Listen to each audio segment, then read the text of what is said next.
Hey guys, welcome to another interview. This week I am sitting down with the lovely Anna.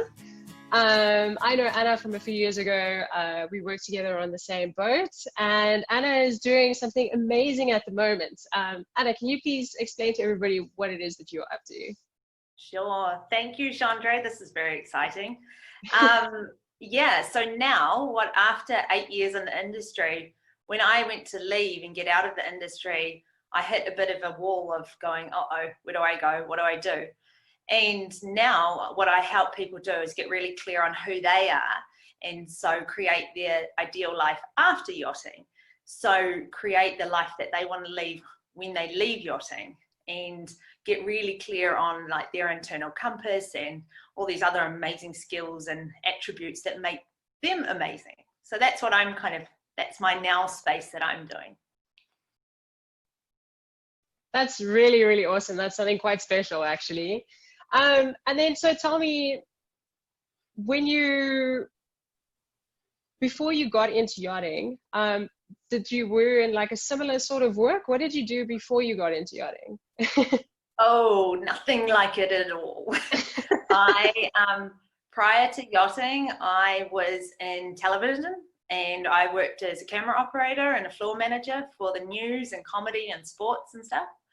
And then I worked in the mountains in the snow, and found out about yachting literally just by someone who passed the message on. There's these boats in France and you can work on them.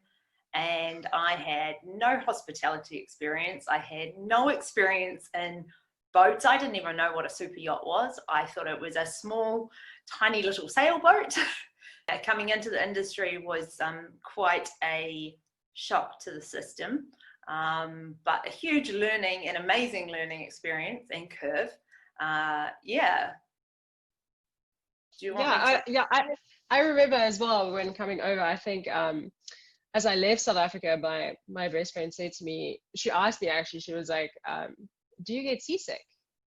And I had no idea because I never even been on a boat before, right? So when I got to Palma and I saw the size of the boats, like my mind was blown, absolutely.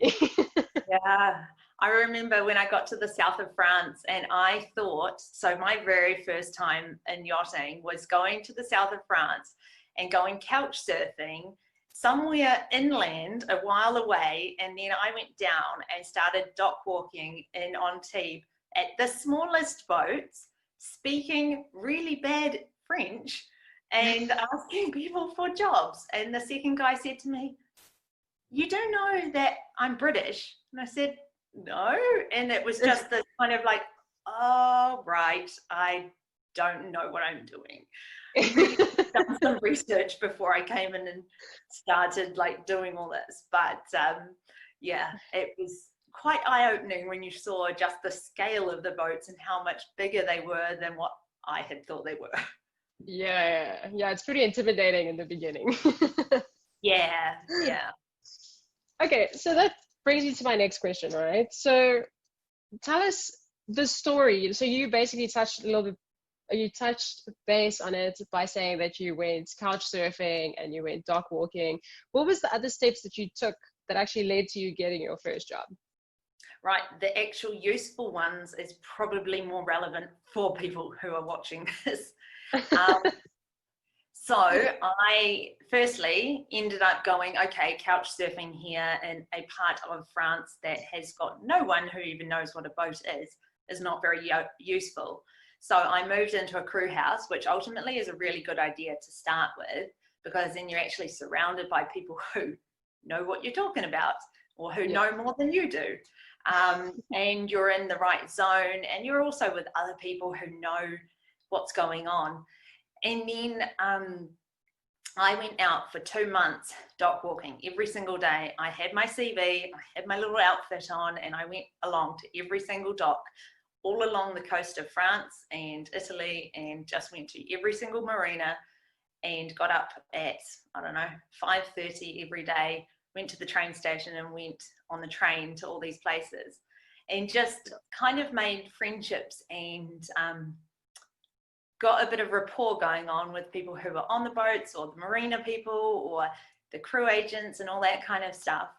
At the time, I think it was hard because I really wanted to be on deck, but all I could, this is in 2011, and there were very, very few females on deck at the time. And so I just kept getting this kind of, I want to be on deck. And then there was just go and be a stew. And so that kind of happened again and again and again.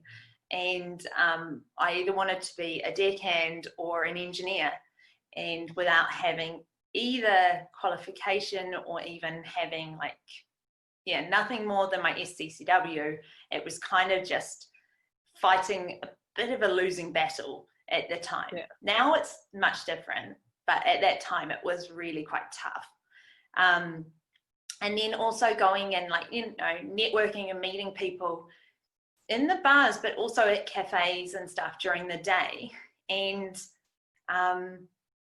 being around to do stuff when people said, there were a few times where they would come into the crew house and say, hey, we need someone to do this. And I was the first person to put my hand up at any time. Someone needs me, I'll do it. Just in order to get out there and get experience, because day working is the key to getting in, and having networks and all those kind of things was definitely my first experience to get in. And what else went on? I guess when I first got my first day work, it was in the Cannes Film Festival, and it was doing stew work. But then when you get on a boat, then you can start implementing all things. You can be just a really hard worker, be really friendly, start meeting and connecting with all the different people on the boat, because that's the way that you start getting those connections. And that person might know someone else who's or that person definitely will know someone else on another boat. And if you show how your true colors of how you're really dedicated and you're really hardworking and all of those sort of things, then it's kind of the best in, I think. Yeah, for sure. And I mean, just being able to be open-minded in the beginning to take a role, even though if it's not the exact one that you want, but if it's day working, to just do it so that you can, meet other people and ask the right questions, and definitely show them your absolute best, and then definitely get in that way for sure. I've actually surprisingly had a lot of people ask me whether or not staying in a crew house is a good idea. And I always say that it absolutely, because I mean, even in the last crew house that we stayed in, we weren't looking for day work, but every day some of the guys came back saying, oh, the boat next door is looking for 3 people, and there just wasn't enough crew in the crew house to cater for all the day work, which was pretty interesting. And there's always people, people are always in the different parts of the world that you end up in. Crew houses are often a place that people will go if hey, does anyone know anyone that is looking for day work? The first place they go to is the crew house, because they know that the whole pool of people there looking. And you're so right about not necessarily taking the first thing. That you don't have to have the perfect job, and actually, in fact, the first job you get is probably very, very unlikely to be the ideal. So getting experience is more important than getting the ideal job. Yeah, for sure. Exactly. Okay, so my next question is, with all the knowledge and experience that you have now, looking back, is there anything that you would have done differently? Different as such, I think. Or we can say, is there anything that you wish you knew then that you know now? Things I wish I knew then, and things I actually, this is a big one that's coming up, is get a mentor. Find someone who's a few steps ahead of you, because that person, if you can kind of, I don't know, if you imagine a little bird and it's under the wing, and it's someone there to help you along and help guide you. You don't have to follow everything they do, but they've been there, they know, they've we've been there. It's so much easier now to help someone else through. And even things you know, when you first get on a boat, like offering yourself to, you know, is there any way I can help out? Learning different parts of different like aspects on the job. So if you're a stew, even asking, hey, like engineers, would you mind showing me around sometime? Is there anything that, you know, like I'd love to learn more. So like really getting like learning as much as you can, especially at the very beginning. It's like, you never know when those skills are going to be required. And when someone says on the next job that you get, hey, we need a deck stew or we need a deck engineer, and you've got the ability to step in and be like, I know what that is. Or I've been learning that, I've been dedicating. And, you know, when you're not getting out there and like talking to other people and really using networking as not going and just drinking a lot and getting yourself into that zone, but actually networking in a like really healthy way is, and one other thing was, you know, there's so many Facebook groups now that you can get into and you can ask, hey, I'm new to the industry, I'd love some advice.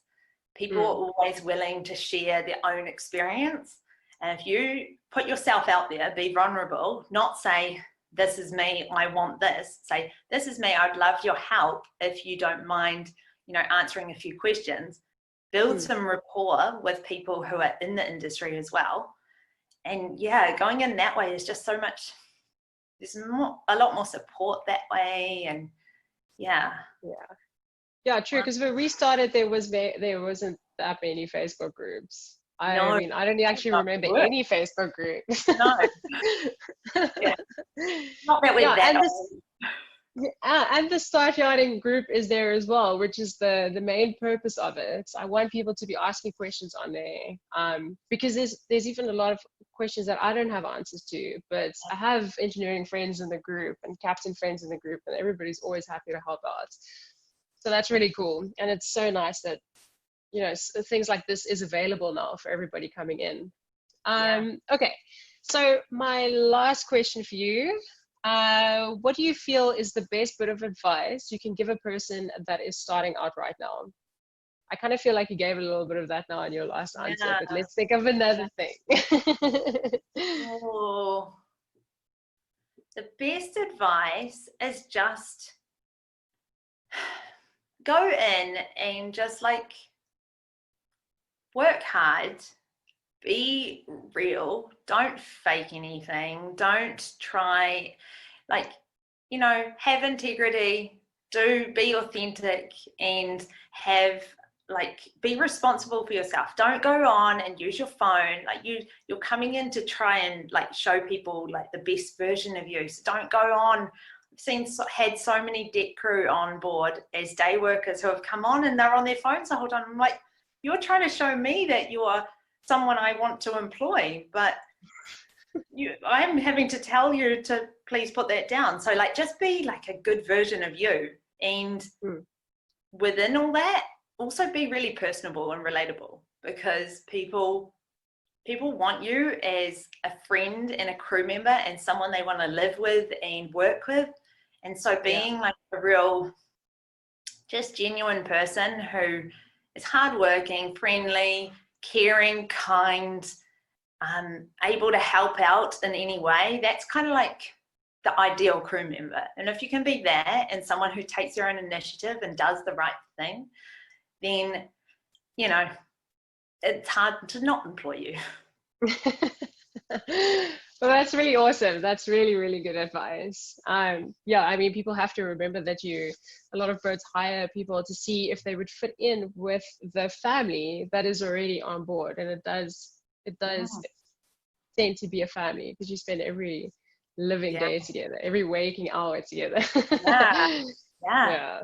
And I think probably another thing is be aware of your place. Like, the super yacht industry has hierarchy, and whether we like that or not, when you're starting out, you are starting out. So all these people that have been in there for a while before you, use them as inspiration, and you see what you can like gain and you know, get from their knowledge and their experience.